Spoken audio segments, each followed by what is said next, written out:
जय हिंद सभी को। सभी जय हिंद सभी को। मेरी आवाज आ रही है? Good evening very good sir. आ रही इवनिंग। है जी सर।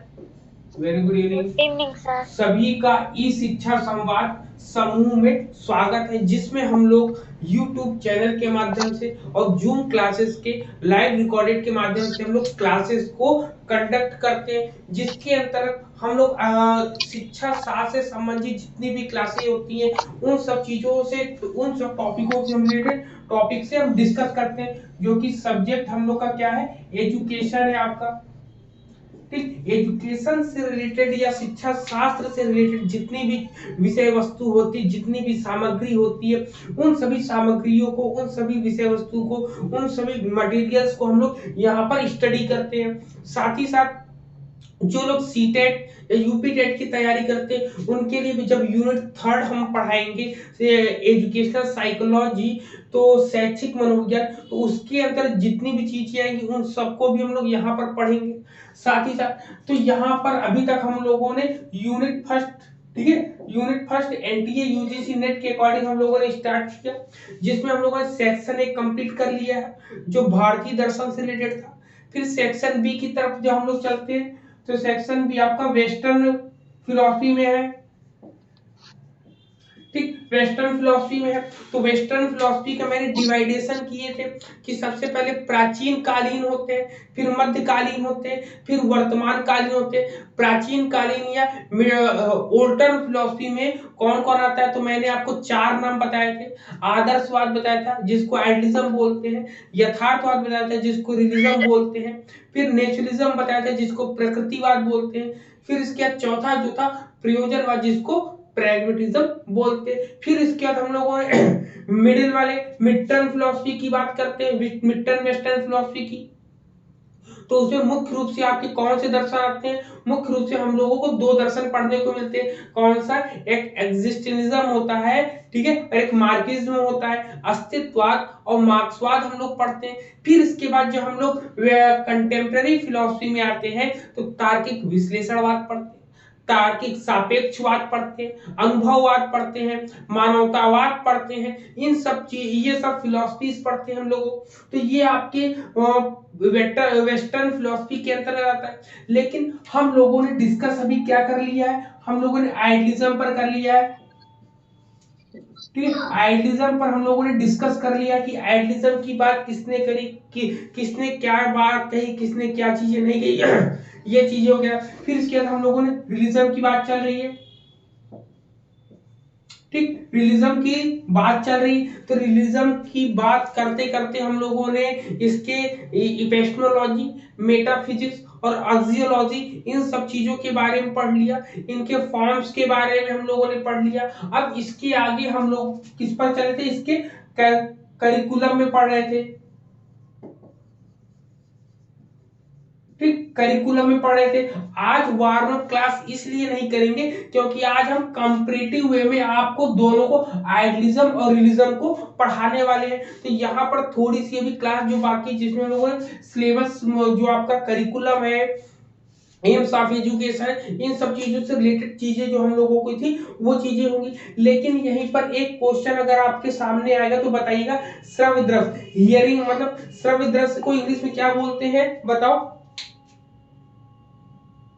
Audio visual sir. हाँ, ऑडियो विजुअल पर पहला ऐसा दर्शन है या पहली ऐसी फिलॉसफी है जिसने ऑडियो विजुअल पर सबसे पहले बात कही। किस पर बात कही, तो ये इसमें आता है ऑडियो,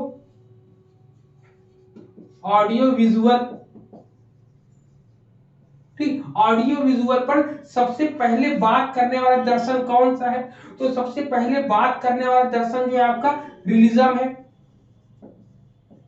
ठीक है, तो हम लोग अपने वास्तविक जीवन से आज हम लोगों को, अब मुझे लगता है कि एग्जाम का रिजल्ट जो हम लोगों ने एनटीए यूजीसी का रिजल्ट देखा है, उसको देखने के बाद अब हम लोगों के हालात सामान्य हो रहे हैं। जिनकी खुशियां थी वो खुशियां मना चुके हैं, जिनमें समस्याएं थी वो समस्याओं को अपने दरकिनार करके अब तैयारी को आगे बढ़ाना शुरू कर दिया है। तो यहाँ पे कुछ लाइनें कहेंगे, क्या कहेंगे, आप लोग भी अपनी बातों को शेयर करिएगा कि समस्याएं, मतलब समस्याएं आती हैं, आने दो, आएंगी। कुछ लोग, दो चार लोग हमसे बात भी कहेंगे तो कहने दो, लेकिन हमें अपने आप को कंसंट्रेट करना है। क्यों? अपनी काबिलियत हम खुद जानते हैं, हमारी काबिलियत कोई सामने वाला मुझे नहीं परख सकता है। ठीक है, अपनी योग्यताओं के बारे में हमसे बेहतर कोई नहीं जानता है। भले लाख कुछ लोग आते हैं, दो चार दिन हमको ऑब्जर्व किया और हमें ऑब्जर्व करने के बाद हमें जो है बता दिया अच्छा या बुरा। अरे किसी को अच्छा या किसी को बुरा बताने के लिए 1 घंटे 2 घंटे 1 साल 2 साल नहीं, काफी समय लगता है। ठीक, तो समय और हालातों को हम लोग अपने मुट्ठी में करके और आगे बढ़ते रहे, यही हम लोगों का प्रयास है। हम लोग जितने भारतीय दर्शन की बातें आप करो, चाहे पाश्चात्य दर्शन की बात करो, चाहे मनोविज्ञान की बात करो, सब लोगों ने अपने तरीके से अपनी बातों को समझाने का प्रयास किया है। उन्होंने कहा है कि अगर कोई व्यक्ति असफल होता है या कोई व्यक्ति सफल होता है, तो सफल होने से पहले कोई व्यक्ति असफल जरूर होता है। और ये असफलताएं हैं, असफलताओं में आप देखते हैं कि कविताओं को हम लेकर अपने सामने आते हैं ना, कि हरिवंश राय बच्चन की कि असफलता एक चुनौती है, इसे स्वीकार करो, देखो क्या कमी रह गई और सुधार करो। जब तक, इन्होंने बोला कि जब तक सफल ना हो, नींद चैन को त्यागो तुम, संघर्ष का मैदान छोड़कर मत भागो तुम, क्योंकि कुछ किए बिना ही जय जयकार नहीं होती, कोशिश करने वालों की कभी हार नहीं होती। चाहे आप छोटी नन्ही सी चींटी को उन्होंने एग्जाम्पल लिया, आप अपने जीवन में देख सकते हैं कि एक छोटा बालक होता है, वह छोटा बालक अगर किसी चीज किसी काम को करने लगता है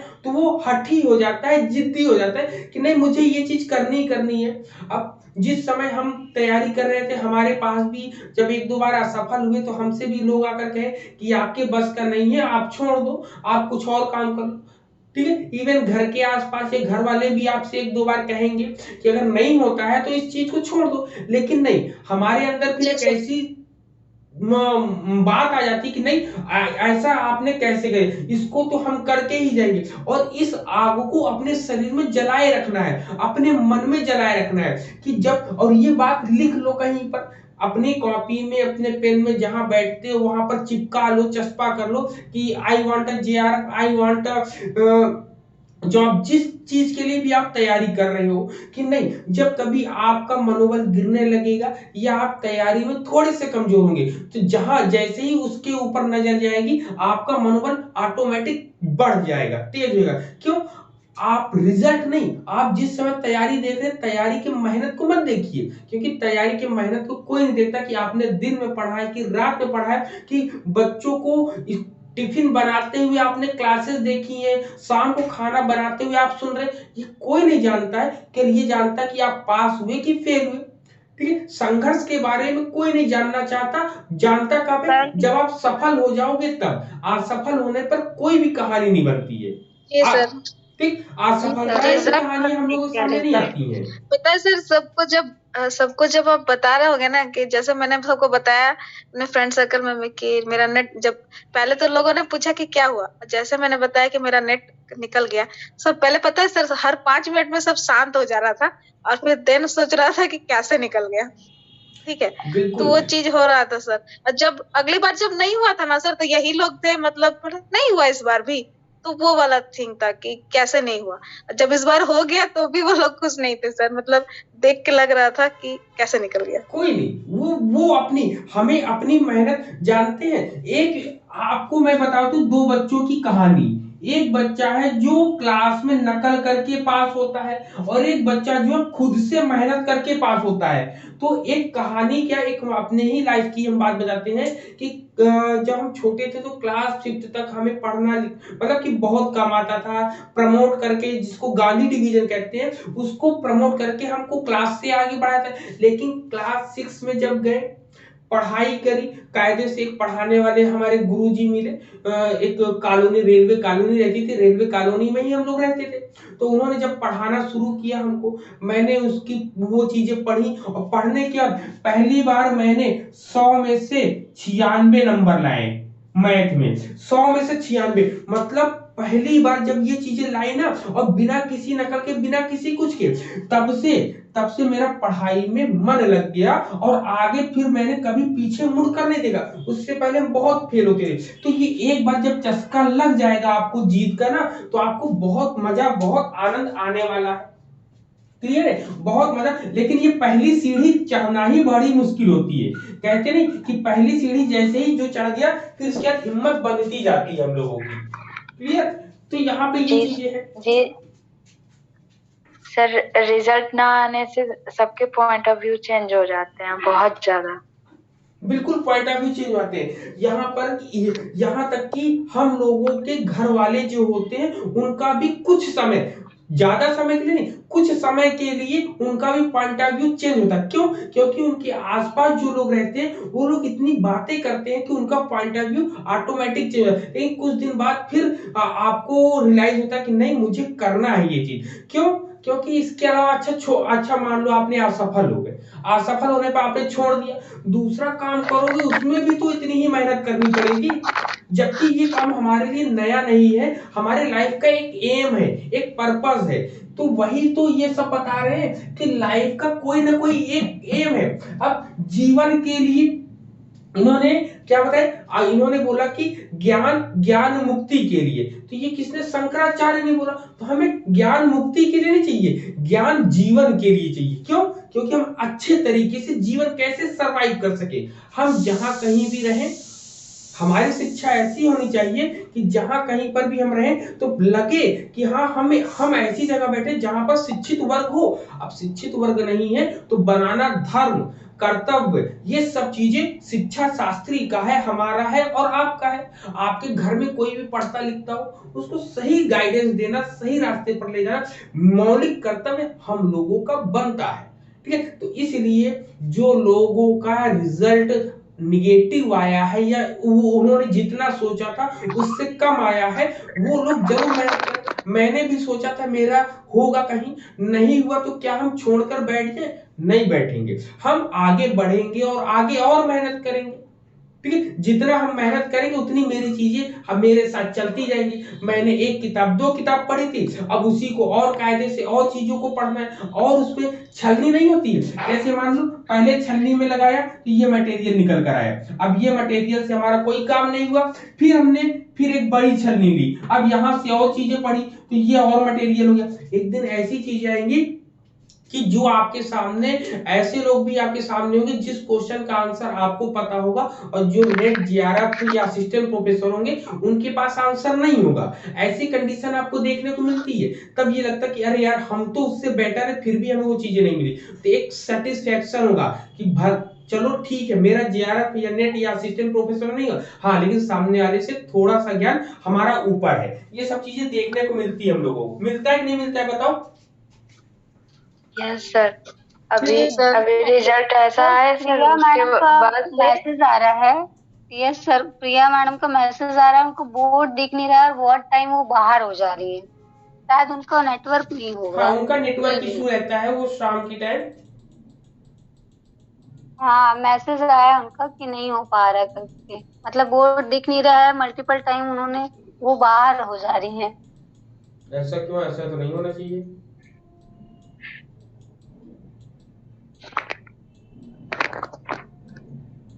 क्लियर है सबको?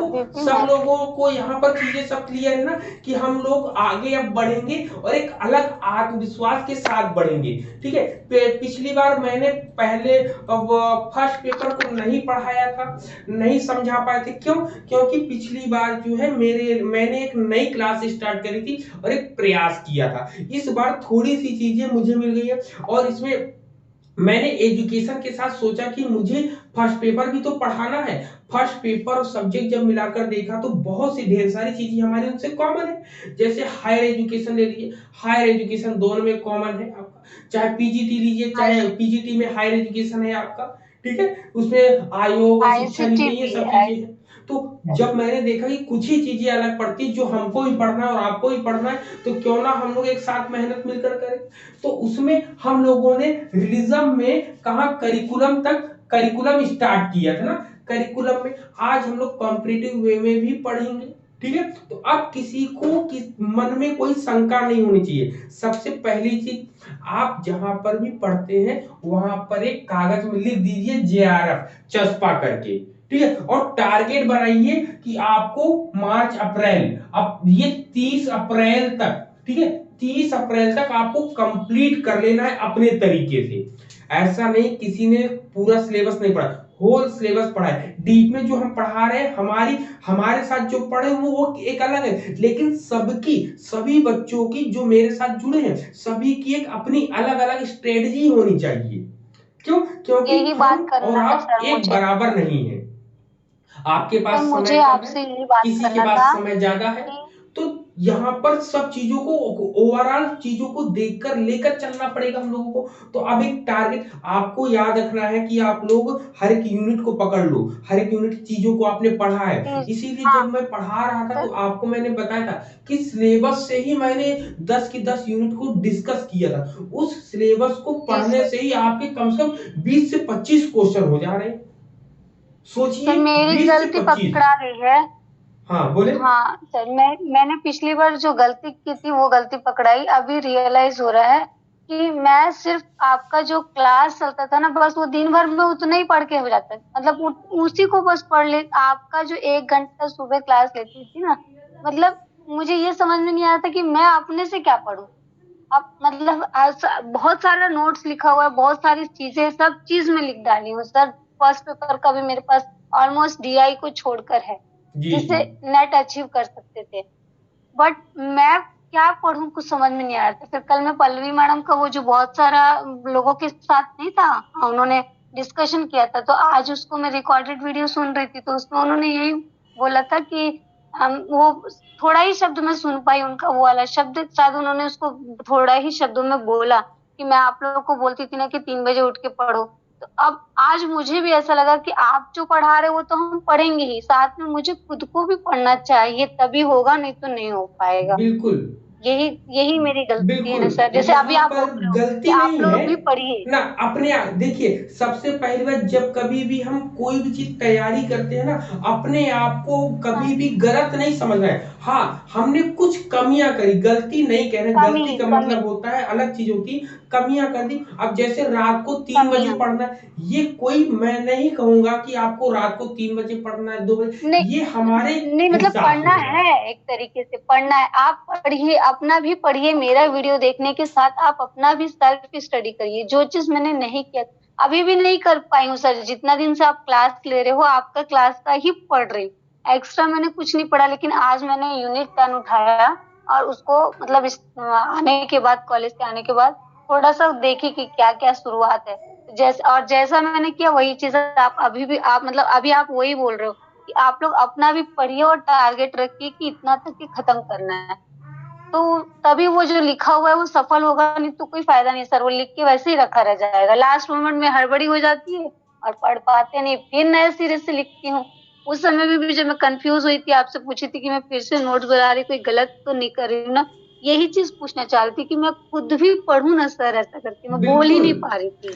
बिल्कुल। देखिए, हमारे सामने आपने मेरे साथ क्लास करी, आपने सुजाता मैम के, मतलब सभी लोगों ने सुजाता मैम, हाँ मतलब हाँ, मेरे साथ क्लास करी, सुजाता मैम की क्लास करी, पल्लवी की क्लास करी, या एनी किसी की भी क्लास करी, आपने चीजें, सब चीजें देखी। लेकिन आपका हाँ, जो तरीका है, आपका जो पॉइंट ऑफ व्यू, मतलब अपने माइंड से आपने अपनी स्ट्रेटजी क्या बना के रखी, ये बहुत कुछ नहीं। महत्वपूर्ण होता है, सभी से अलग होता है। ये तभी तो नील है, जब कभी किसी ये का नील है इंटरव्यू सर देखते मेरा। हैं, वो सब टीचरों से पढ़ते तो जरूर है, लेकिन तैयारी अपने तरीके से, अपने व्यवस्थित ढंग से करते हैं। क्यों?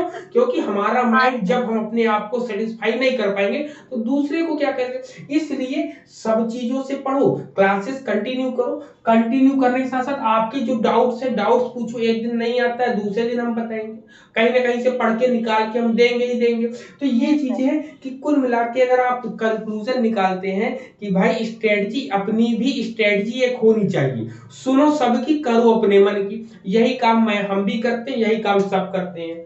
क्या कोई सफल जो नहीं होता सर, है, मैंने या नहीं कोई, किया था आप सर। एक बार ये सोचो कि जिनकी किताबें हम पढ़ते हैं, क्या कोई वो भगवान था क्या? नहीं था ना। नहीं। वो भी तो इंसान है, जब वो कर सकता है तो हम भी तो कर सकते हैं, हम भी तो एक इंसान है। हाँ, उसने अपने तरीके से करा है, हम चीजों को अपने तरीके से करके जाएंगे। क्लियर यहाँ पर ये पॉइंट? मैं उतने में खुश हो जाती थी जो आप मुझे सुबह पढ़ाते थे ना, उतने में ही दिन भर में सोचती थी कि मैंने इतना पढ़ा और वो पूरा याद रहता था। लेकिन मेरी कोई अलग से स्ट्रेटेजी नहीं थी जो आप अभी बोल रहे हो ना कि आपको पढ़ना चाहिए, अपने से भी पढ़ना चाहिए। वो चीज मैंने नहीं किया सर। सच में जो मेरा 84 परसेंटाइल आया है वो सिर्फ और सिर्फ आपका सुबह का जो क्लास रहता था उसी में मैं सेटिस्फाइड खुश हो जाती थी कि आज मैंने कुछ पढ़ा। और बिल्कुल मेरा कोई अपना स्ट्रेटेजी नहीं था सर, कुछ भी नहीं था। जो मैंने जैसे मान लो सुजाता मैडम का शाम का क्लास हो रहा है और वो मैं क्लास देख ली, उस दिन आपकी क्लास नहीं हो रही तो मैंने उनका नोट्स लिख लिया और वो चीज याद हो जाता था, बस उतना ही पढ़ा सर। अलग से खुद से पढ़ने कभी नहीं बैठ पाई, चल वो चीज मैंने नहीं किया सर। आपको वही एक मेरी चीज और कमी थी। बताऊं, आपको एक चीज और बताऊं, ऐसा नहीं है आपने जो सर का, मैंने सिर्फ 1 महीने सर का पढ़ा है और उससे बस सिलेक्शन हुआ। होता क्या है वहां पे, ये होता है हमारा माइंड कितना काम प्रेजेंस कर ऑफ रहा है। माइंड की कुछ बात क्वेश्चन है। ऐसे तो जिनमें हाँ हमारा हाँ, टाइम मतलब उसको डिस्ट्रीब्यूशन गलत हो कंठस्थ जाता कितना है। कर पा रहे हमारा हैं हम, टाइम, कितना मेरा आपको याद पता कर है मेरा पा रहे टाइम डिस्ट्रीब्यूशन गलत हो गया नहीं क्योंकि मैंने नहीं फर्स्ट पेपर में बहुत टाइम सर, लगाया सर के और पढ़ाने सेकंड के पेपर बाद में ना कुछ क्वेश्चंस एक वगैरह एक भी सेकंड होते हैं, ठीक है, क्योंकि वो सर ने सुजाता जो मैम भी वन पहले करवाती बाई थी। महीने वन, 1.5 महीने में वन बाई पढ़ाया वन ना, बोले। तो मैं तो तो उससे काफी कुछ हुआ। और बात होती है वहां पे हमारा टाइम डिस्ट्रीब्यूशन, कई सारी चीजें आपस में मिलकर के काज हो जाती नहीं होने के, कि टाइम मैनेजमेंट गड़बड़ होगा, कभी कभी एक क्वेश्चन पे हम बहुत फोकस्ड हो जाते हैं, जैसे डीआई हो गया, मैथ के हो गया, कोई क्वेश्चन ऐसा जो हमें लग रहा आ रहा है, हम उसकी मैचिंग में बहुत टाइम लगा दे रहे हैं, अगला क्वेश्चन का टाइम चला जा रहा है। तो ये सब चीजें भी कहीं ना कहीं मैटर करती हैं, जो हम बाद में उन चीजों को देखते हैं कि हाँ ये चीज हमसे गलत। जैसे मैंने ही हुआ है मेरा सिलेक्शन, लेकिन मैंने इस चीज को किया और नोटिस किया कि मेरे को अपने एजुकेशन में 80 to 90 क्वेश्चन आ रहे थे, बट मैंने वही फर्स्ट पेपर में बहुत टाइम दे दिया, सेकंड पेपर में बाद में मेरे क्वेश्चन बहुत सारे ऐसे हुए कि जिनके हम गोले से रंग के भाग आया, क्योंकि हमारे पास टाइम ही नहीं, मेरे हाथ पैर फूलने शुरू हो गए वहां पे। और सर ने जितना पढ़ा उतना ही अगर अच्छे से 10 बार पढ़ लें तो नो डाउट आपका 10 सिलेक्शन तो बार हो वही सकता है, चीज बस ये 10 बार नहीं टाइम पढ़ी थी ना मैनेजमेंट मैम। बढ़िया से होना दीपाली मैडम चाहिए। सिर्फ 10 बार नहीं पढ़ी थी सर, वो एक बार पढ़ी थी। वो मेरी कमी थी, वो मेरी गलती इस थी। बार टाइम इस मैनेजमेंट बार ना करने से अब जो ज्यादा हो गया सो हो गया। यहाँ पर देखिए, अब सभी को ये चीजें समझ में आ गई हैं, कोई एक दूसरे को समझाए ये अच्छा नहीं है। बस ये कि हम लोग सेल्फ रियलाइजेशन हम लोग को हो गया है ना, कि हम लोग की कमियां कहाँ है। चुपचाप बैठना है और अपनी चीजों को पढ़ना है। ऐसा चुपचाप बैठने का मतलब अपनी स्ट्रेटजी अपने साथ लेके चलना है और उसको आगे बढ़ाते रहना है, ठीक है। और कोई जो और एक चीज बहुत ध्यान दीजिएगा, आपके पास में जो निगेटिव बात करता हो उससे उससे हमेशा दूरी बनाए रखिए, ठीक है। हाँ सर, ये बात बिल्कुल जो सही है, जो निगेटिव निगेटिव बात करता है उससे जो बहुत आपके दूर रहिए। डिमोटिवेट करता हो, लेकिन चाहे वो आपके घर में हो, सही बात अगर है कोई सर। निगेटिव बात आपको बोले ना, कह दीजिए प्लीज आप चुप रहिए उस चीज के लिए, बाकी जो काम करना है हम कर देंगे, लेकिन निगेटिव बात मुझसे मत बोलिए। तो निगेटिव चीजों को हमेशा इग्नोर करिएगा, ये पहला पॉइंट है, ठीक है। ये सबसे सर जानते इंपॉर्टेंट हैं चीज है। सर, कॉलेज में सर जैसे बिल्कुल सही कि कह रहे हैं कि मतलब आज निगेटिव की लोगों एक से दूर बात है। रहिए। हाँ नहीं, आज की सर बात है, प्रॉब्लम जैसे क्या मैं होती 10 है ना, पढ़ हाँ नैट बोले। सर एक हाँ बात हम नैट बोले। सर। अच्छा ठीक है, हाँ बोलिए सर, बोलिए। हम बस ये बोलना चाह रहे हैं कि होता है क्या सर, लोग जब भी कुछ पढ़ते हैं ना सर, तो उससे रिलेटेड कुछ क्वेश्चंस हम लोगों को हमेशा मार लेना चाहिए। जो सुजाता मैम हमेशा बोलती थी हम लोगों से कि वो कभी भी पढ़ाती थी तो प्रीवियस ईयर के जो क्वेश्चंस मरवाते थे ना सर, उससे आपको बहुत प्रैक्टिस होता है सर। ये चीज हम रियलाइज किए जब मेरा नहीं हो रहा था ना सर, तो हम वो चीज को किए। और फर्स्ट पेपर में मेरा इतना क्वेश्चन सही होने का भी बात यही है ना सर, कि हम प्रैक्टिस से डेली एक तो मार लेते थे सर बिल्कुल फर्स्ट पेपर का, ठीक है। बिल्कुल उससे क्या होता है ना सर, अब वैरायटी ऑफ क्वेश्चंस मारते हैं सर, तो वो जो आप चीज पढ़ते हैं ना सर, वो पढ़ा तभी आपका काम आता है जब आप क्वेश्चन सॉल्व करते हैं, नहीं तो फिर वो पढ़ा ही रह जाता है सर। बात ये और है सविता तो जी का, वो चीज और जो आपको सविता जी कह रही है, सविता जी का एक प्लस पॉइंट बहुत अच्छा है कि इनको मॉडल पेपर के लगभग क्वेश्चन याद, क्योंकि जब भी सर बताते थे तो मैं ये नोटिस करती थी कि ये बताते कि ये इस पेपर में मे बी मतलब 84% आया, जिस वजह से भी आया हो, बट इनका स्किल इनकी बहुत अच्छी। कभी कभी तो ये आकर के सर के क्वेश्चनों का उत्तर दे देती थी, मुझे लगता था नहीं बिल्कुल बिल्कुल, नहीं ये सब चीजें सबसे होती है। सर जानते हैं चलो आज भी मैंने नेहा कॉलेज को में भी ना एक बोलने बच्ची दीजिए, थी। नेहा भी बोलना चाह रही, नेहा बोलने दीजिए। हाँ नेहा, बोलो बोलो बोलो बोलो बोलो। हाँ नेहा नहीं बोल पा रही। फिर मैं अपनी बात बताती हूँ कि आज मैंने क्या किया, हाँ। गलती की कि वो सही की, आप बताइएगा सर। इतना होने के बावजूद भी कॉलेज में जो कुछ स्टाफ है, तो किसी स्टाफ का नहीं हुआ।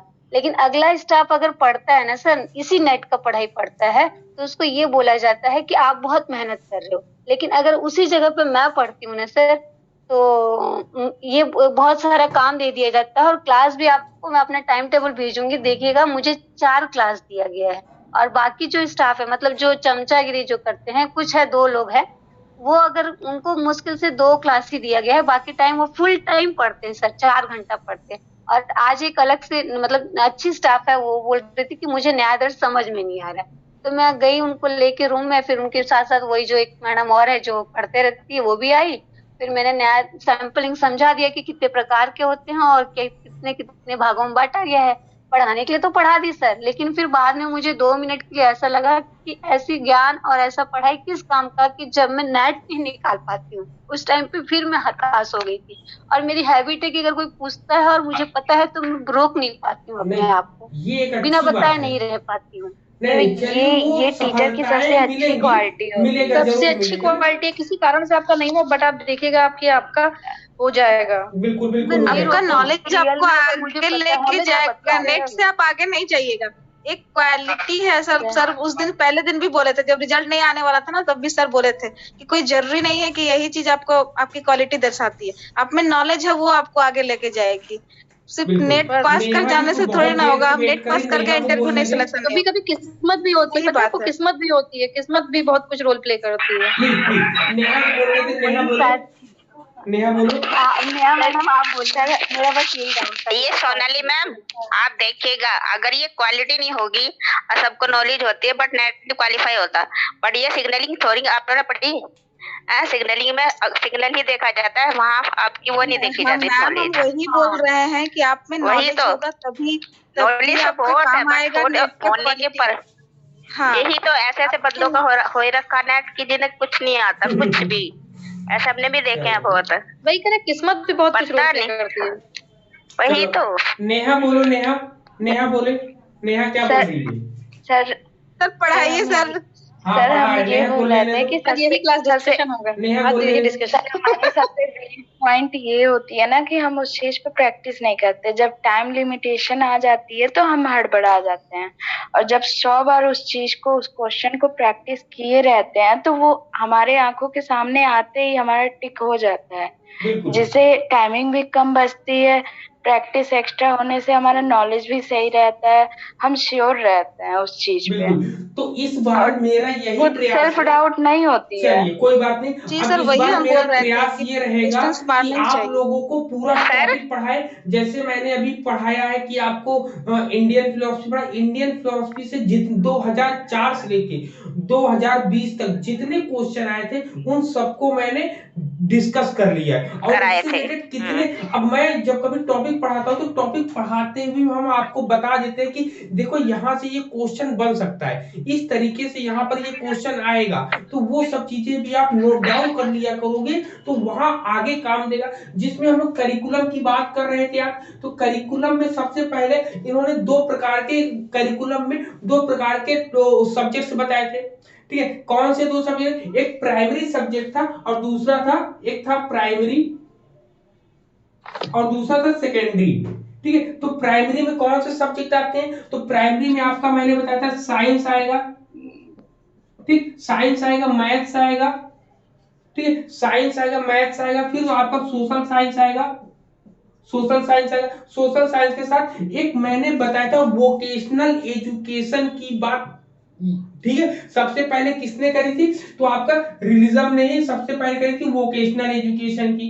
ठीक है, जो कि ये क्वेश्चन जो है पीजीटी में भी आया था और असिस्टेंट प्रोफेसर में भी ये क्वेश्चन आया था कि वोकेशनल एजुकेशन की बात सबसे पहले किस पाश्चात्य दर्शन ने करी? तो सबसे पहले यहाँ पर किसने करी होगी? वोकेशनल ने करी, सॉरी रिलिज्म ने या यथार्थवाद ने करी थी यहाँ पर। जबकि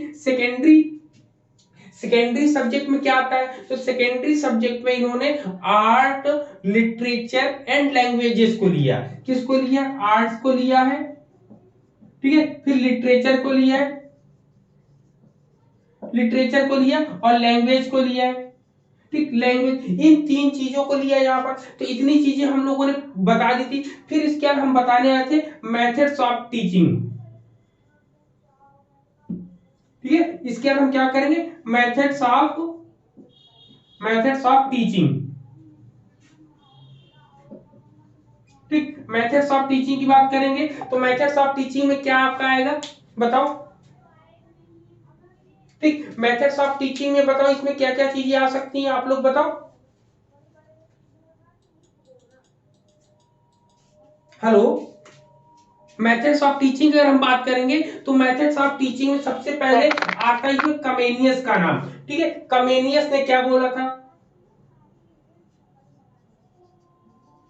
ठीक, कमेनियस ने वो क्या बोला? तो कमेनियस ने शिक्षा को जो शिक्षा थी, जो एजुकेशन थी, उसको बोला कि इंद्रियों के प्रशिक्षण के माध्यम पर जोर दिया जाए। मतलब कि इंद्रियों के प्रशिक्षण पर जोर देने की बात बोली है।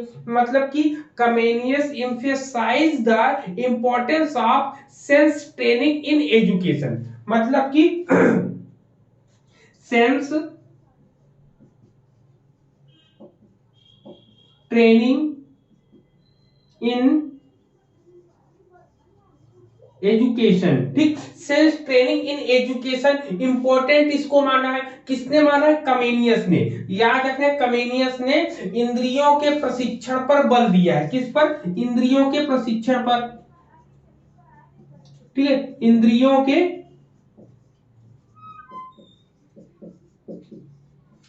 के प्रशिक्षण पर बल दिया है। कुल मिला के प्रशिक्षण पर बल दिया है या जोर दिया है। फिर इसके बाद जब हम लोग बात करते हैं कि इसके बाद और किसने, इन्होंने यात्रा, मतलब कि किसकी? ट्रेवलिंग एजुकेशन पर किसने बात करी है? ट्रेवलिंग इन एजुकेशन पर तो मिल्टन का नाम आता है। ठीक है, किसका नाम आता है? याद रखिएगा, मिल्टन का नाम किस लिए आता है? मिल्टन का नाम ट्रेवलिंग एजुकेशन। ठीक है, किसके लिए आता है? Travelling education.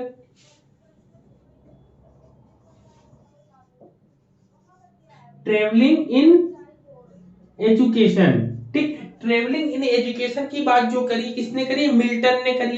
तो इंग्लिश में हम क्या बोलेंगे? Milton emphasise the importance of travelling in education. Milton ने शिक्षा में यात्रा के महत्व पर बल दिया। ठीक है, तो यहाँ पे ट्रेवलिंग के लिए मिल्टन का नाम आएगा कि मिल्टन की बात। फिर इसके बाद हाँ बोले सर, ये यात्रा उससे है जैसे रिसर्च वगैरह से जो करते हैं, या यात्रा फिर का मतलब कि यात्राओं के द्वारा आपको जो ज्ञान प्राप्त होता है, अथातो घुमक्कड़ जिज्ञासा, ये किसकी रचना है? राहुल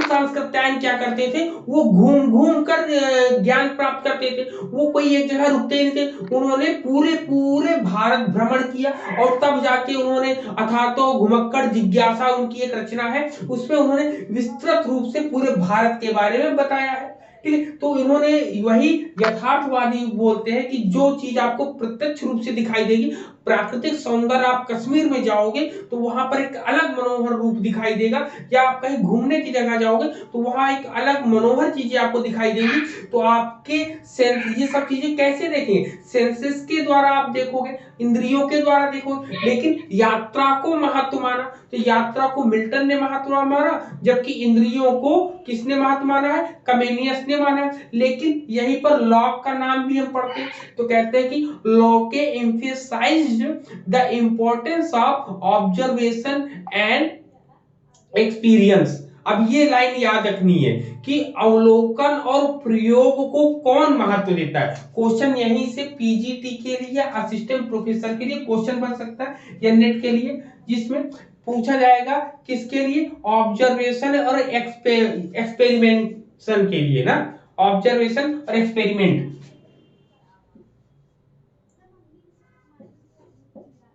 ऑब्जर्वेशन एंड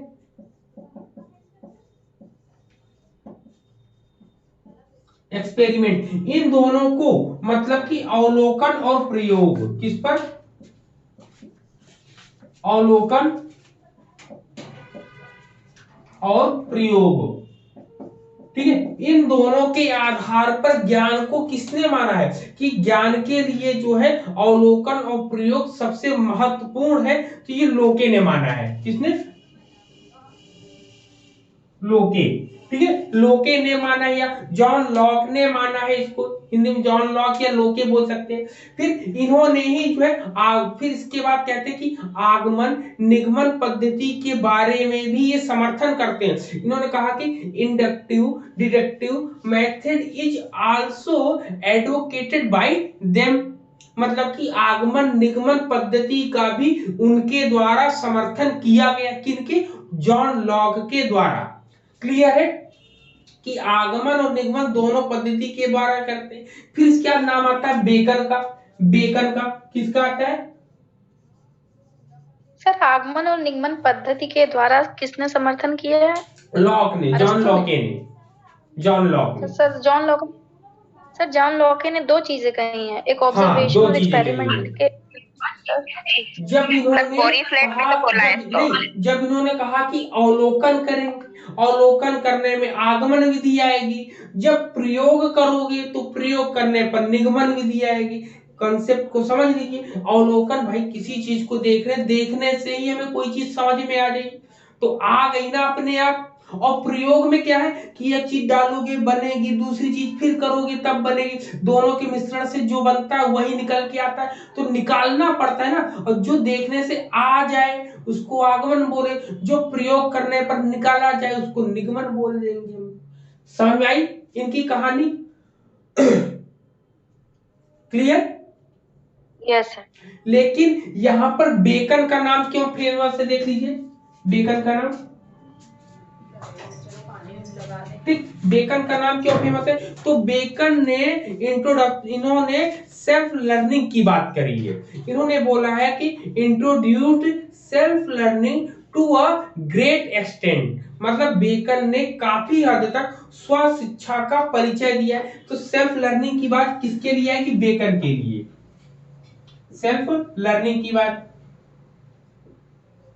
ठीक है, सेल्फ लर्निंग की बात किसने करी है? बेकन ने करी है आपकी।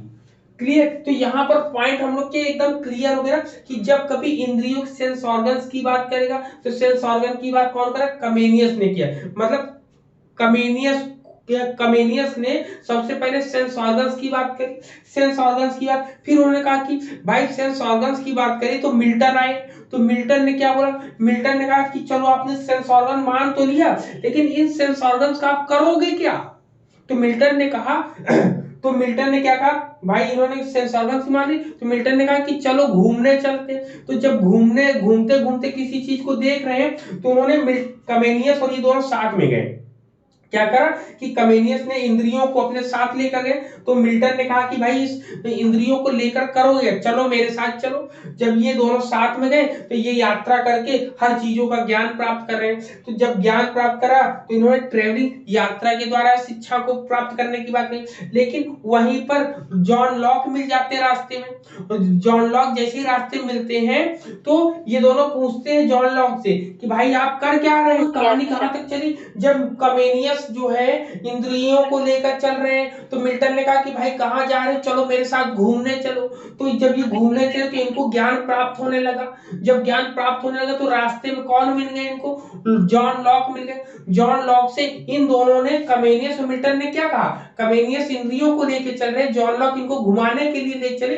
तो रास्ते में लॉक मिल जॉन लॉक से लोगों ने पूछा कि भाई आप कर क्या रहे हो? इन्होंने कहा कि मैं तो सब चीजों को देख रहा हूं और देखने के साथ साथ प्रयोग कर रहे हैं। जब देखने के साथ साथ जब हम प्रयोग कर रहे हैं, मतलब कि ऑब्जर्वेशन और एक्सपेरिमेंट कर रहे हैं, तो उन्होंने कहा कि आप तो क्या काम कर रहे हो? इन्होंने कहा कि भाई आपका अवलोकन और प्रयोग मुझे समझ में नहीं आ रहा है। कहीं चलो रुको। जॉन लॉक ने कहा कि आगमन और निगमन तो जानते हो ना?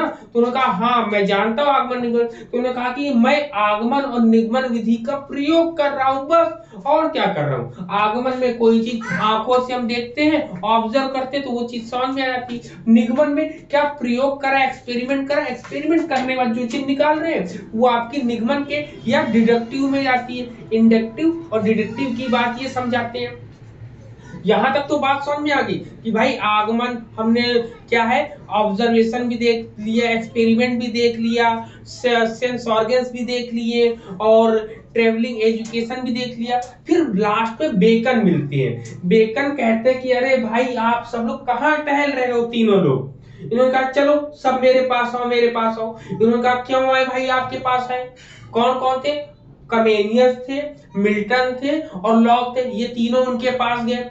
तो बेकर ने कहा कि ये जो तुम लोग इतना घूम रहे हो ना, तुम लोग चुप मार के एक काम कर लो। इन्होंने कहा कि सब लोग अपने आप को जानो, सेल्फ लर्निंग के बारे में ध्यान दो। मतलब कि क्या बोला कि स्व शिक्षा के बारे में ही सबसे अच्छी बात होती है। तो इन लोग को भी समझ में आ गई, नहीं ये सही कह रहे। क्यों?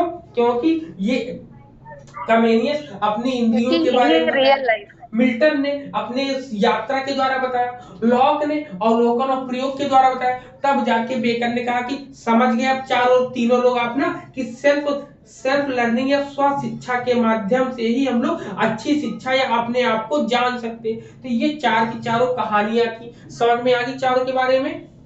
बताओ। सर एकदम सरल शब्दों में समझ में आ गया कि यही रियल लाइफ है। ठीक, अब यहाँ पर इतनी इसीलिए चीजें इसको जब हो रियल गई, लाइफ कहा जाता है। हाँ बिल्कुल, तो यहाँ पर कुछ यथार्थवादियों ने कुछ शिक्षण के कई सूत्र भी प्रतिपादित किए। मतलब कि सम रिलीजन्स, ठीक है, also propounded many maximum of teaching, जिसमें सबसे पहले रटकर सीखने का इन्होंने विरोध किया। मतलब डिस्करेज रोट लर्निंग, याद रखिएगा, डिस्करेज रोट लर्निंग मतलब रटकर जो सीखते थे इसका विरोध किया।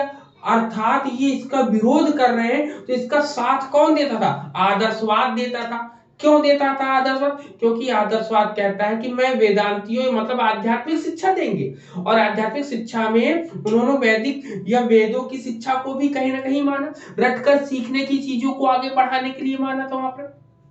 ठीक, तो ये था। फिर इन्होंने बोला कि इसके बाद यहां पर लिखते चले ना, सबसे पहले यहां पर रोट लर्निंग की विरोध किया।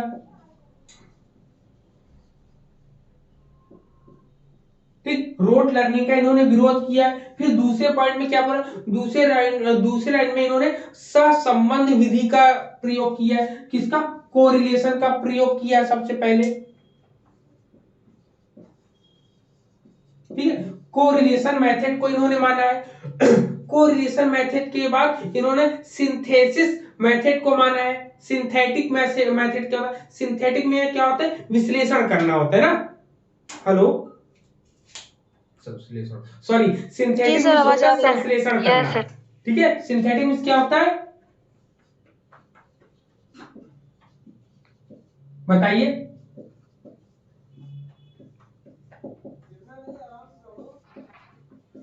ठीक, संश्लेषण करना होता है। फिर इन्होंने इंडक्टिव मेथड को, अब देखिए इन्होंने इंडक्टिव मेथड को ज्यादा इंपॉर्टेंस दी है। अगर आपसे सर संश्लेषण का क्या है? संश्लेषण का मतलब होता है इकट्ठा करना। कई प्रकार के नॉलेज आपके फैले होंगे, जैसे इसका एग्जांपल दे सकते हैं हम लोग। संश्लेषण का मतलब होता है जैसे कोई कहानी है, उन कहानियों को पूरा अलग अलग पढ़ते हैं, तब जाके उनको संजो कर एक जगह रखते, तब हम कहानी बनाते हैं। कहानियां क्या होती हैं? जब हर जगह से छोटी छोटी चीजें, छोटी छोटी बातें लेकर हम रखते हैं तो एक कहानी बन जाती, तो उसको संश्लेषण कहते हैं, सिंथेसिस, सिंथेटिक फॉर्म कहते हैं या सिंथेटिक मेथड कहते हैं लोग। सार निकालना, किसी चीज का सार निकालना। बिल्कुल, सार निकालना नहीं, छोटे छोटे पार्ट्स को एक पार्ट बना देना। हाँ, छोटे छोटे पार्ट्सों को मिलाकर एक बड़ा पार्ट्स बना देना। जैसे कहानी की बात हम बताए ना, छोटी छोटी कहानियां सब जोड़ना।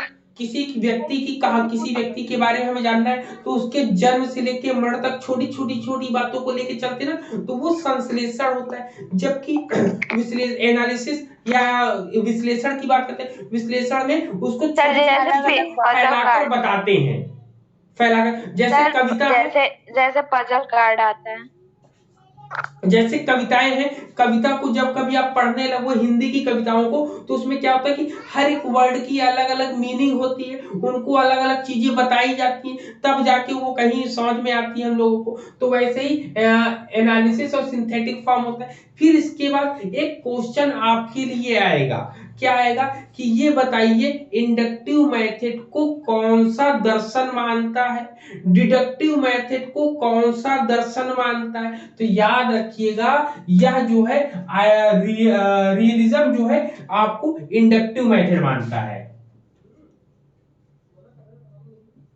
कौन सा मानता है? इंडक्टिव मेथड मतलब आगमन विधि मानता है,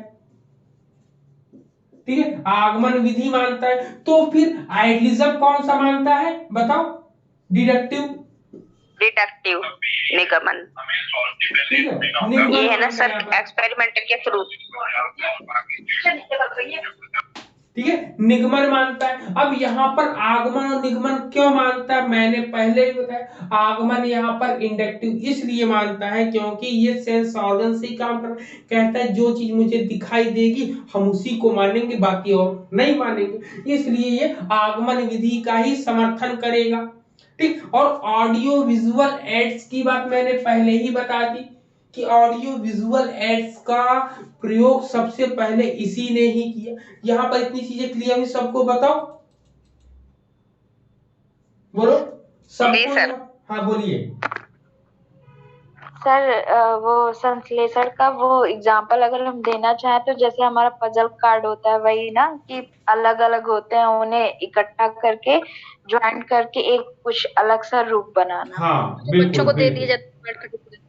ठीक। यहाँ पे ये चीजें, आप ये देख, अब देखते हैं कि टीचर का रोल क्या होता है। इन्होंने बोला है कि यथार्थवादी शिक्षक का योगदान क्या होता है। इन्होंने कहा है कि इंट्रोड्यूसिंग और एक्सपेरिमेंटेशन, मतलब कि यथार्थवाद में क्या होता है, कोई भी चीज होती है वह मुख्य रूप से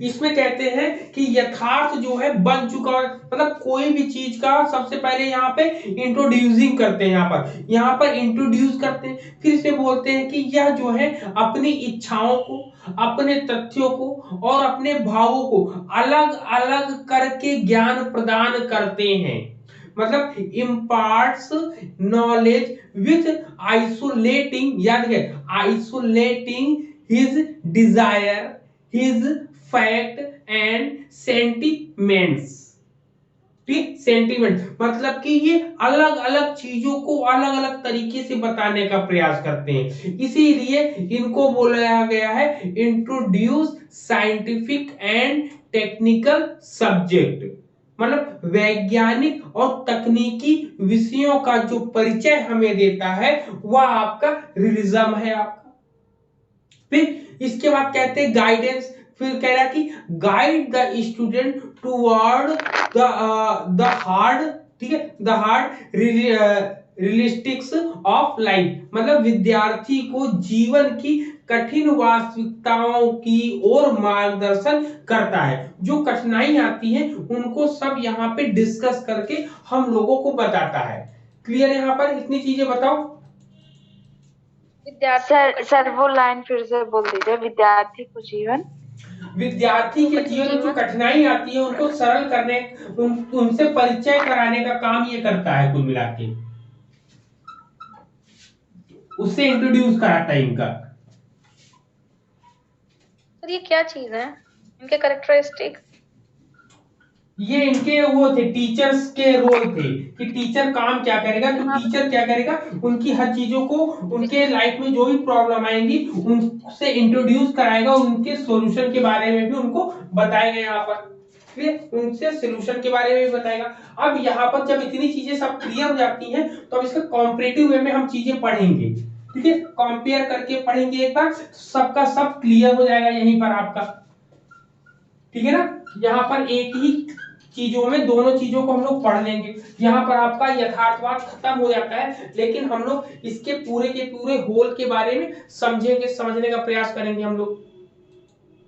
सर सर इसको टीचिंग सेंटर मानेंगे या फिर मतलब स्टूडेंट सेंटर, या कैसा मेथड रहेगा स्टूडेंट इसमें? केंद्रित है, मतलब विद उसके, हाँ स्टूडेंट केंद्रित है, स्टूडेंट सेंटर्ड आएगा, लर्निंग बाय डूइंग है ना, इसमें एक्सपेरिमेंटल के थ्रू सिखाना पड़ता है बच्चों को। हाँ तो यहाँ पे क्या हो जाएगा, सबसे पहले हम लोग अब आइडियलिज्म की बात करें, सबसे पहले किसकी बात करेंगे, आइडियलिज्म की बात हम करेंगे, ठीक है। तो आइडियलिज्म में पॉइंट बाय पॉइंट अब हम देख लेंगे कि इसमें क्या क्या बातें कही हैं।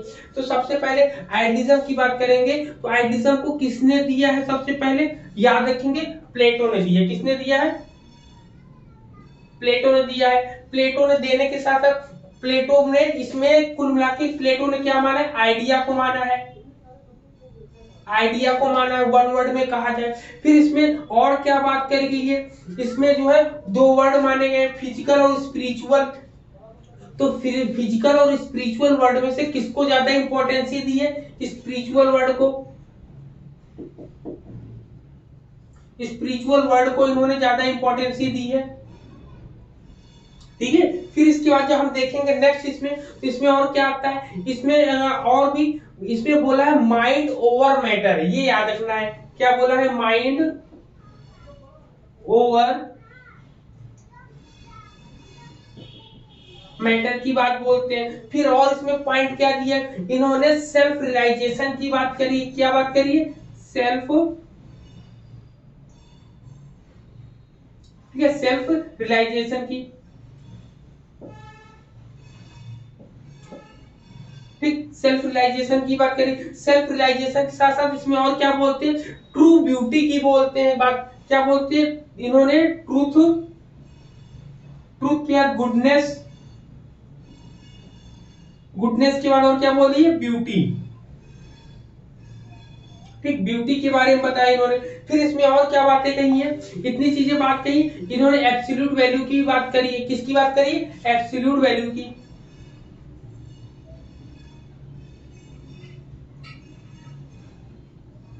एब्सोल्यूट वैल्यू की बात करी यहाँ पर। इतनी चीजें हम लोगों ने बात करी ना, डिस्कस किया कि नहीं डिस्कस किया इतनी चीजों को,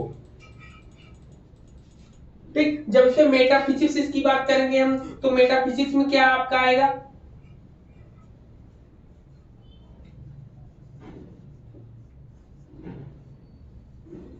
ठीक, मेटाफिजिक्स की जब हम बात करेंगे तो मेटाफिजिक्स में इन्होंने बोला गॉड इज रियल, क्या बोला इन्होंने, इन्होंने बोला है God is real, God is real बोला है। और क्या बोला है, और इन्होंने बोला है कि माइंड को ही सबसे ऊपर बोला इन्होंने, क्या बोला है, माइंड को ही सबसे ऊपर बोला है, ठीक। माइंड के साथ इन्होंने एक वर्ड और बोला है, इन्होंने बोला है अल्टीमेट ट्रूथ ऑफ रियलिटी, ये लाइन को याद रखना है, क्या करना है, अल्टीमेट, अल्टीमेट, हाँ सर आइडिया को इन्होंने सबसे ऊपर माना है ना, अल्टीमेट ट्रूथ, ठीक है, हाँ इन्होंने सबसे ऊपर माइंड को माना है, ultimate, ultimate truth of reality. Sir चारों की सत्ता को सबसे पहले स्वीकार किया। सर इसमें ये कहा गया है कि आइडिया को पहले माना है ना, आपने देखिए बताया यहाँ था पर कि आइडिया को क्वेश्चन आपको आइडिया को पहले माना गया है, ठीक है, लेकिन यहाँ पर जो क्वेश्चन आएगा कि मन को पहले मानते हैं कि पहले पदार्थ को मानते हैं या पहले वस्तु को मानते हैं, तो आप बताओगे माइंड को पहले मानेंगे। लेकिन क्वेश्चन आ जाए कि माइंड और आइडिया में से किसको पहले मानते हैं, तो हम लोग कहेंगे किसको, आइडिया को पहले मानते हैं। क्लियर पॉइंट, यस सर, ठीक। तो ये इतनी चीजें होगी, तो ये आपकी आइडियलिज्म से रिलेटेड बातें हम लोग को ही होगी। और इसकी अगर हम देखते हैं कि इसके फॉर्म्स कितने थे, तो इसके फॉर्म्स के बारे में बात करेंगे, ठीक, फॉर्म्स के बारे में बात करें तो फॉर्म्स में कौन कौन थे आप बता सकते हो। फॉर्म्स से सबसे पहले हम लोग अगर बात करेंगे तो इसमें थॉट्स एंड मटेरियल्स की बात करेंगे। थॉट्स और मटेरियल की बात किसने करी है, प्लेटोनिक में, ठीक है। सबसे पहले प्लेटोनिक, जो प्लेटो की थी, प्लेटो की प्लेटोनिक, ठीक, प्लेटोनिक में क्या बात करी गई थी, आप बता सकते हो किसकी बात करी है, बताओ। प्लेटो ने प्लेटोनिक में क्या बताओगे आप, थॉट्स एंड, बोलो भाई, थॉट्स एंड मटेरियल की, thoughts and material, thoughts and material की बात करी है, ठीक है। फिर इसके बाद नेक्स्ट जब हम लोग देखते हैं तो नेक्स्ट आता है आपका प्लूरलिस्टिक, क्या थी, प्लूरलिस्टिक, ठीक। प्लूरलिस्टिक पे किसकी बात करी गई है, प्लूरलिस्टिक की, याद है किसी को, सर जिसमें बहुत तत्ववादी बोलते हैं इसको, मोनार्ड्स की बात करी, लाइबनीज ने, हाँ लाइब्रेरी ने प्लूरलिस्टिक, जिसमें मोनार्ड्स की बात करी गई, जिसको चिद बिंदु बोलते हैं, वैसे हिंदी में चिद बिंदु होता है, ठीक है। तो ये मोनार्ड्स की बात सर बोली। इसका मतलब क्या होता है चिद बिंदु? चिद बिंदु का मतलब होता है जब कोई ऐसा तत्व जो अनेक छोटे छोटे कणों से मिलकर बनता होता है, तो उसको बोलते हैं चिद बिंदु बोलते हैं या मोनार्ड्स बोलते सर जैसे अणु, जैसे छोटे छोटे अणु मिलकर परमाणु बनता है उस तरह से? हाँ, बिल्कुल वही डेफिनेशन इन्होंने भी दी है आदर्शवाद में। इन्होंने कहा कि ये जो चिद बिंदुओं की सत्ता है, मतलब ये जो अनेक पदार्थों की सत्ता है, अनेक वस्तुओं की सत्ता है, वह स्वीकार करते थे, इसीलिए इनको प्लूरलिस्टिक। और इसकी बात किसने की थी? लाइबनिज ने।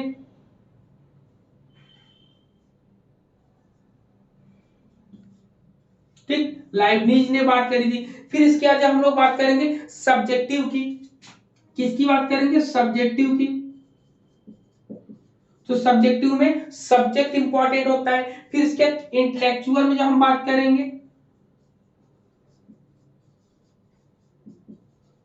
इंटेलेक्चुअल, तो इंटेलेक्चुअल में हम लोग लॉजिक की बात क्या करेंगे? क्या करेंगे? लॉजिक की बात करेंगे। यहां पर सब्जेक्ट की बात करेंगे, ठीक है। फिर इसके बाद जब हम लोग यहां पर आएंगे तो और इसमें किसकी बात करी गई है? एब्सोल्यूट की बात करी गई है। हेलो, आ रहा? हाँ सर। ठीक, एब्सोल्यूट की बात करी गई है। हाँ हाँ, इसमें एब्सोल्यूट की, ठीक। एब्सोल्यूट में क्या बोला गया है? एब्सोल्यूट में क्या बोला गया है? एब्सोल्यूट के लिए अगर एक वर्ड यूज करेंगे तो वो करेंगे अनचेंज, अनचेंजेबल, ठीक है। एब्सोल्यूट के लिए अनचेंजेबल करेंगे। रिलीजन की बात यहीं पर अगर पूछा जाए कि रिलीजन की बात की है, रिलीजियस की बात किसने की है? ठीक, रिलीजियस की बात किसने करी है? तो रिलीजियस की बात स्पिरिचुअल में करी गई है, ठीक, स्पिरिचुअल में करी गई। तो यहाँ पर इनके फॉर्म्स के बारे में भी हम लोगों ने जान लिया, अच्छे से समझ लिया है। यहाँ पर क्लियर है? यहाँ पर अब यहीं पर अगर हम इसी के साथ अगर हम लिख दें, अब आपको तो आइडियलिज्म भी पढ़ा दिया, रियलिज्म भी पढ़ा दिया, तो यहाँ पर हम पूरी की पूरी अब किसकी लेकर चलते हैं? रियलिज्म की लेकर चलिए, चले रियलिज्म जो अभी पढ़ा है, ठीक है। इसकी बात लेकर चलेंगे तो सबसे पहले हम लोग क्या पढ़ेगा? पहले सबसे पहले इसको किसने दिया है? अरिस्टोटल ने दिया है आपको, ठीक है। अरिस्टोटल ने जब दिया है तो इसमें जो है माना क्या कहा गया है? तो इसमें माना गया सेंसेस को या सेंस को माना गया है, ठीक है, सेंस को माना गया। फिर इसके बाद इसमें क्या माना गया? मैटर को ऊपर माना गया है, मैटर ओवर माइंड, ठीक है। यहां पर मैटर को ऊपर रखा है, जबकि माइंड को ऊपर जो है आदर्शवाद में रखते हैं। फिर इसने साइंटिफिक थिंकिंग को मानी। किसकी मानी है? साइंटिफिक थिंकिंग की मानी है, ठीक, साइंटिफिक थिंकिंग की मानी है,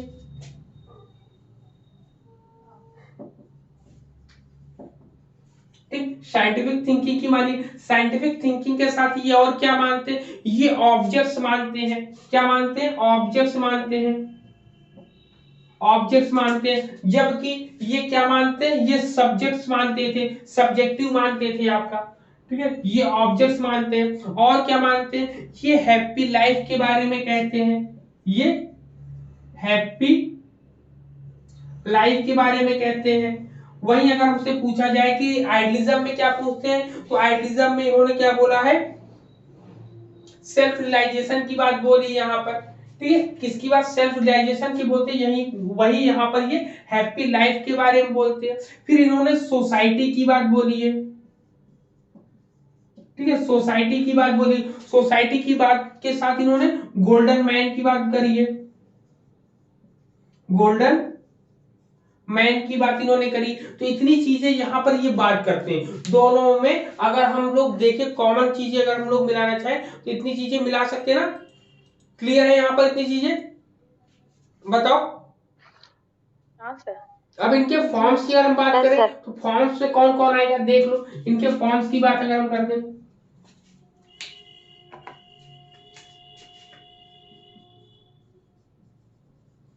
ठीक, फॉर्म्स की बात करें तो फॉर्म्स अभी हम लोग पढ़ कर गए, जिसमें हम लोग को सेंस रियलिज्म के बारे में बात करते हैं। सेंस रियलिज्म में सेंस से रिलेटेड बात करते हैं। ह्यूमनिस्टिक रियलिज्म में क्या होता है सबसे,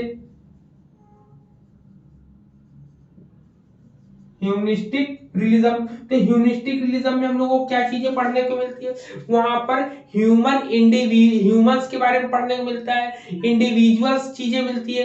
ह्यूमन वाले में इन्होंने ट्रेवलिंग मेथड को बताया है। किसको बताया है? ट्रेवलिंग मेथड इसके अंदर, ठीक है, ट्रेवलिंग मेथड बताते हैं। ट्रेवलिंग मेथड के साथ साथ इन्होंने क्या बताया, लिबरल एजुकेशन बताया, ट्रेवलिंग मेथड बताया है। सर ट्रेवलिंग मेथड ह्यूमनिस्टिक के अंतर्गत है। हाँ, ह्यूमनिस्टिक के अंतर लाते हैं ये, ठीक है, ह्यूमनिस्टिक के अंतर्गत हम लोग को पढ़ने को मिलता है। फिर लिबरल एजुकेशन की बात करिए, लिबरल एजुकेशन की बात करते हैं। तो ह्यूमनिस्टिक में बात करते हैं, जब हम सोशल रियलिज्म पढ़ते हैं, क्या पढ़ते हैं? Social realism.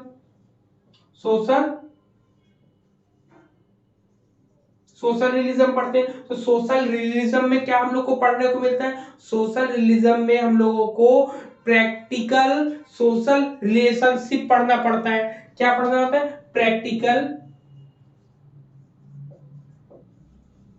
Practical social relation,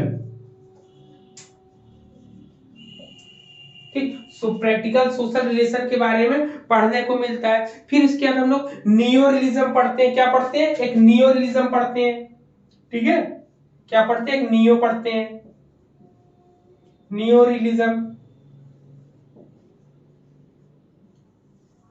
ठीक। नियो रियलिज्म जब पढ़ते हैं तो यहाँ पे रूल्स एंड रेगुलेशन पढ़ते हैं हम लोग। क्या पढ़ते हैं यहाँ पे? Rules and regulation, rules and regulation,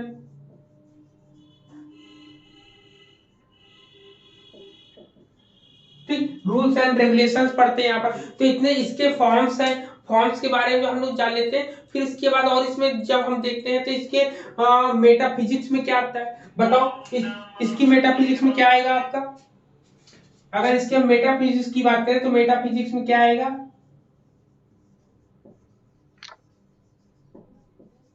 ठीक है, मेटाफिजिक्स की अगर हम बात करेंगे तो मेटाफिजिक्स में क्या आएगा आप बताइए, ठीक है। मेटाफिजिक्स की अगर हम बात करेंगे तो मेटाफिजिक्स में क्या आएगा आपका?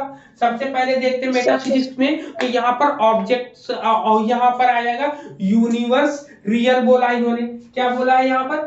पहला पॉइंट कि यूनिवर्स, वर्ल्ड को रियल बोला, यूनिवर्स रियल की बात बोला है इन्होंने, ठीक है। फिर इसके नेक्स्ट पॉइंट पे हम लोग चलते हैं। तो नेक्स्ट पॉइंट में क्या जाता है आपका? इन्होंने माइंड को माना है, ठीक है, और भी चीजें। तो इन्होंने यूनिवर्स माना है, ऑब्जेक्ट्स माना है, माइंड इंडिपेंडेंट व्यू माना है। इन्होंने क्या माना है? Mind independent, ID independent view माना है, ठीक है। ये पॉइंट्स नोट करते हैं। और फॉर्म्स से रिलेटेड अगर बात करनी हो तो फॉर्म्स की बात इसी में करते हैं। किसकी? फॉर्म्स की बात। जो फॉर्म्स हम लोगों ने नीचे पढ़े ना, ये फॉर्म्स मेटाफिजिक्स के अंतर्गत ही आते हैं। जब यहीं पर इपेस्टेमोलॉजी हम लोग पढ़ते हैं, इसी में हम लोग क्या पढ़ते हैं? इपेस्टेमोलॉजी,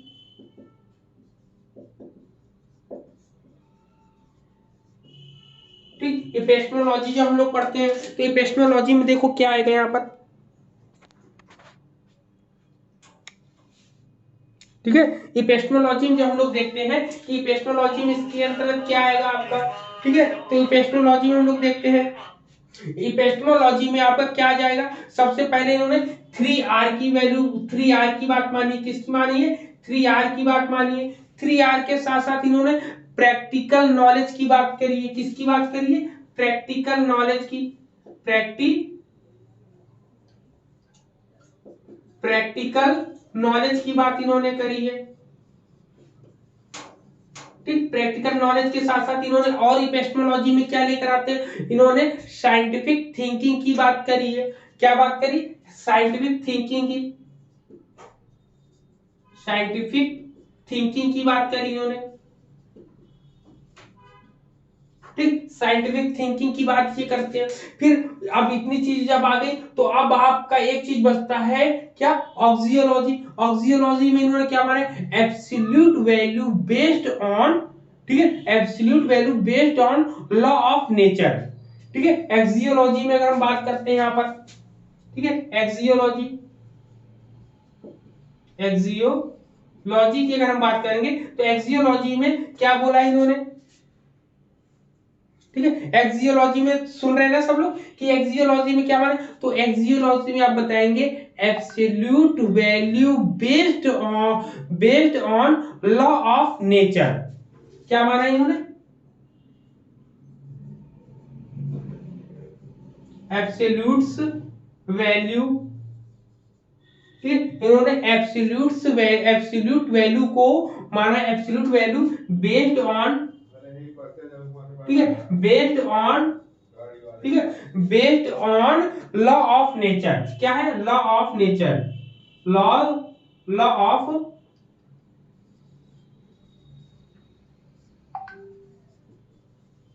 लॉ ऑफ नेचर की बात बोलते हैं। फिर इन्होंने क्या बोला, रेशनल बिहेवियर की बात अगर आपसे आएगा तो रेशनल बिहेवियर की बात जो है ऑक्सियोलॉजी में ये करते हैं। यहाँ पर इतने पॉइंट्स क्लियर हो गए सबको, बताओ सभी को क्लियर हुए ना।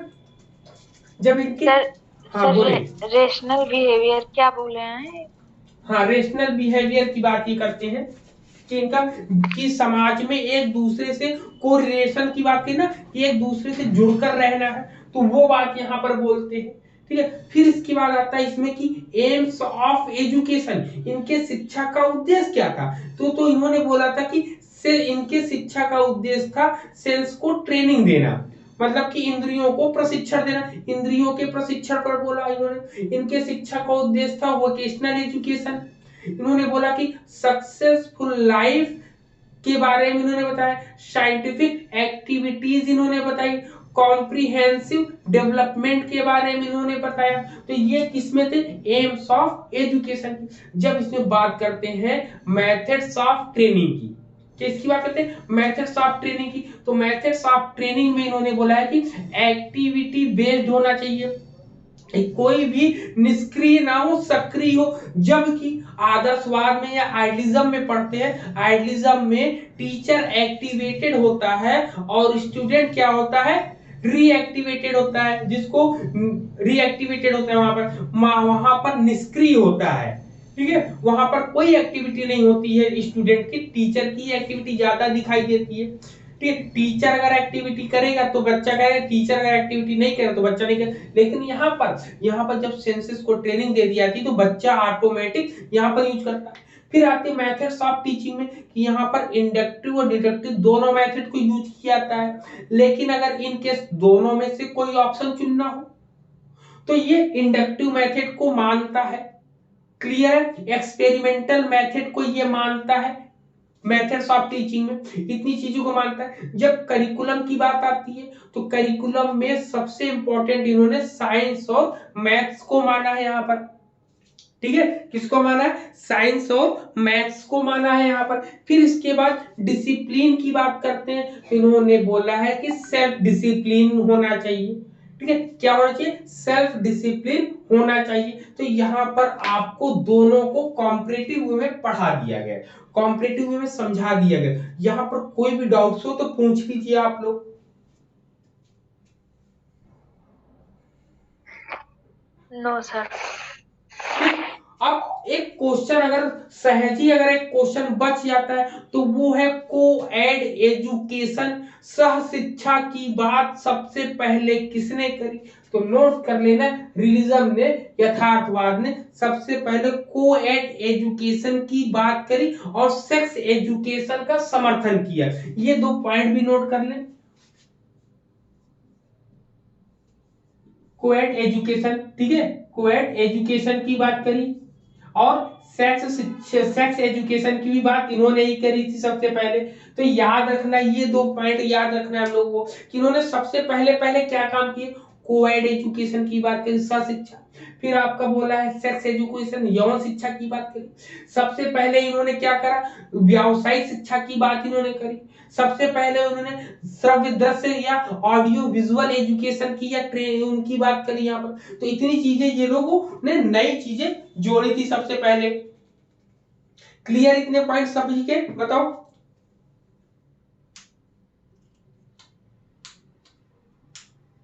Yes sir. ठीक है, एक लाइन आता है कि यथार्थ बन चुका है। ठीक है, कि यथार्थ बन चुका है, तो ये वर्ड जो है आपका रिलीजम में ही आएगा कि यथार्थ बन रहा है। जब कभी आ जाए बन रहा है, कंटिन्यूअस प्रोसेस में होगा तो वो प्रैग्मेटिज्म में जाएगा आपका। क्या कंटिन्यूअस प्रोसेस में जब कभी जाएगा तो वो आपका प्रैग्मेटिज्म में जाएगा। जब कंटिन्यूअस में ना जाए आपका किसमें, जब आपका चुका है, आपका कहना कि यथार्थ बन चुका है, मतलब कि कंप्लीट के बारे में बात करेंगे तो कंप्लीट के बारे में रिलीजम बात करता है आपका। ठीक है, क्लियर है यहाँ पर इतने पॉइंट्स, जितनी भी चीजें थी सब चीजें आपको बता दी गई है यहाँ पर। बाकी और बिल्कुल, बाकी और जो कुछ भी बचता है जब हम लोग क्वेश्चन पेपर सॉल्व करेंगे तो वहां पर हम लोगों को वो चीजें मिल जाएंगी, तो वहां पर भी हम नोट डाउन कर लेंगे अपनी चीजों को। क्लियर है सबको पॉइंट सब कुछ यहाँ पर? Yes sir. ठीक, तो अब हम लोग सुबह मिलेंगे। सुबह हम लोग नेचरलिज्म से रिलेटेड बातें करेंगे, डिस्कस करेंगे वहां पर। ठीक है, ठीक है ना? चलिए, तब तक के लिए आपको बोले सर 6 बजे ना? हाँ 6 बजे सर, होगी। आपको चश्मे 6 बजे होगी आपकी क्लासेस। तब तक के लिए सभी को शुभ रात्रि। ठीक है, सभी को गुड नाइट। Good night. किसी कुछ बोलना है क्या? सर, हाँ बोलिए। Good night. सर, आपको चश्मा लग गया है क्या? नहीं, वो ऐसे ही लगाया है ना, चश्मा लगा नहीं हो, वो ऐसे ही लगाया है। तो ऐसे तो धूप का लगाया जाता है। ऐसे का मतलब वो कि लेंस ब्लू कट वाली लेंस वाला होगी। ना, कि जिसकी रेज जो है प्रॉब्लम ना करे आंखों को, इस वजह सर से रेज वाली होगी ग्लास है। नहीं सर, ठीक है, सही है सर। बिल्कुल सर बिल्कुल। रेज प्रोटेक्शन वाली हाँ, होगी। रेज प्रोटेक्शन वाला है ये। जी सर, ज्यादा मोबाइल वगैरह देखने से, ज्यादा स्क्रीन शेयर करने से चश्मा लगाना जरूरी है। बिल्कुल, आप लोग जो लोग, देखो मैं बता दूं, जो लोग जो है लैपटॉप का ज्यादा यूज करते हैं उन लोगों के लिए बहुत जरूरी है। ठीक है, ब्लू कट लेंस वाला जो होता है वो चीज। चलिए, सभी को जय हिंद, शुभ रात्रि सभी को, सब लोग आराम करें। ठीक, okay, good night. Good night sir.